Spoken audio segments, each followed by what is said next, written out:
ಮುಂದಿನ ತಯಾರಿಯಲ್ಲಿರಬೇಕು. ಎಲ್ಲರಿಗೂ ನಮಸ್ಕಾರಗಳು. ಈ ಸುಂದರ ವೇದಿಕೆ ಮೇಲೆ ಆಸೀನರಾದ ಅಧ್ಯಕ್ಷರೇ, ಗುರು ಹಿರಿಯರೇ ಮತ್ತು ನನ್ನ ಸಹೋದರ ಸಹೋದರಿಯರೇ, ತಮಗೆಲ್ಲರಿಗೂ ಗಣರಾಜ್ಯೋತ್ಸವದ ಶುಭಾಶಯಗಳು.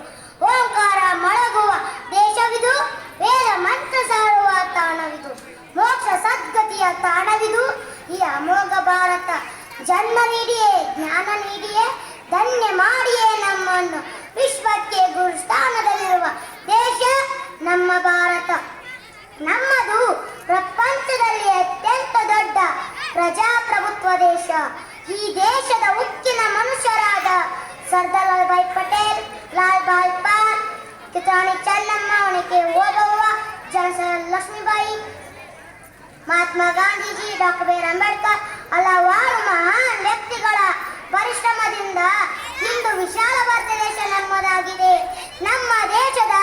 ನಮ್ಮ ದೇಶದ ಹಲವಾರು ಪ್ರಾಂತ್ಯಗಳ, ಸಾವಿರಾರು ಧರ್ಮಗಳ, ಸಾವಿರಾರು ಭಾಷೆಗಳ ಭಿನ್ನತೆಯನ್ನು ಮರೆತು ನಾವೆಲ್ಲ ಒಂದಾಗಿ ಬಾಳುತ್ತೇವೆ, ಏಕತೆಯೊಂದಿಗೆ ಜಗತ್ತಿಗೆ ಮಾದರಿಯಾಗುತ್ತೇವೆ ಎಂದು ಶಪಥ ಕೈದ ಶುಭ ದಿನ ಈ ಜನವರಿ 26.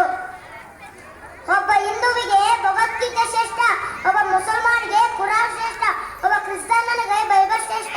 ಆದರೆ ಒಬ್ಬ ಭಾರತೀಯನಿಗೆ ಅವನ ಧರ್ಮ ಯಾವುದಾದರೂ ಸರಿ, ಅವನಿಗೆ ಸಂವಿಧಾನವೇ ಶ್ರೇಷ್ಠ. ನಮ್ಮ ಭೂಮಿ ಅದೆಷ್ಟು ಸಾಧಕರಿಗೆ ಜನ್ಮ ನೀಡಿದ ಪುಣ್ಯ ಭೂಮಿ.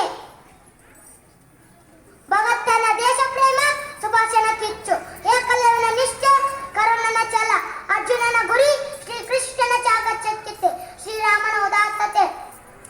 ಹೀಗೆ ಸರ್ವ ಗುಣಕ್ಕೂ ಸಾಧಕರ ಸರತೆಯನ್ನೇ ಹೊಂದಿದ ಪುಣ್ಯ ಭೂಮಿಯಲ್ಲಿ ನಾವು ಇರುವುದೇ ನಮ್ಮ ಭಾಗ್ಯ. ಜನನಿ ಜನ್ಮ ಭೂಮಿಷ್ಠ ಸ್ವರ್ಗಾದಪಿ. ಭಾರತ ನಮ್ಮ ದೇಶ, ಭಾರತಾಂಬೆ ನಮ್ಮ ತಾಯಿ, ನಮ್ಮ ದೇಶ ನಮ್ಮ ಹೆಮ್ಮೆ ಎಂದು ಹೇಳುತ್ತಾ ಮತ್ತೊಮ್ಮೆ ತಮಗೆಲ್ಲರಿಗೂ ಗಣರಾಜ್ಯೋತ್ಸವದ ಶುಭಾಶಯಗಳನ್ನು ತಿಳಿಸುತ್ತಾ ನನ್ನೆರಡು ಮಾತಿಗೆ ವಿರಾಮ ಮಾಡುತ್ತೇನೆ. ಜೈ ಹಿಂದ್, ಜೈ ಭಾರತ್ ಮಾತಾ. ವಂದೇ ವಂದೇ ಬೋಲೋ ಭಾರತ್ ಮಾತಾ ಕಿ, ಬೋಲೋ ಭಾರತ್ ಮಾತಾ ಕಿ. ಜೈ ಶ್ರೀರಾಮ್, ಜೈ ಶ್ರೀರಾಮ್. 3ನೇ ತರಗತಿಯ ವಿದ್ಯಾರ್ಥಿ ಚಟ್ಪಟ್ ಚಿನ್ಕುರುಳಿ ಅಂತೆ ಭಾಷಣ ಮಾಡಿದ ಸಮರ್ಥ ಮುದುಗಲ್ ವಿದ್ಯಾರ್ಥಿಗೆ ಧನ್ಯವಾದಗಳು. ಈಗ ಪ್ರಾಥಮಿಕ ಶಾಲೆಯ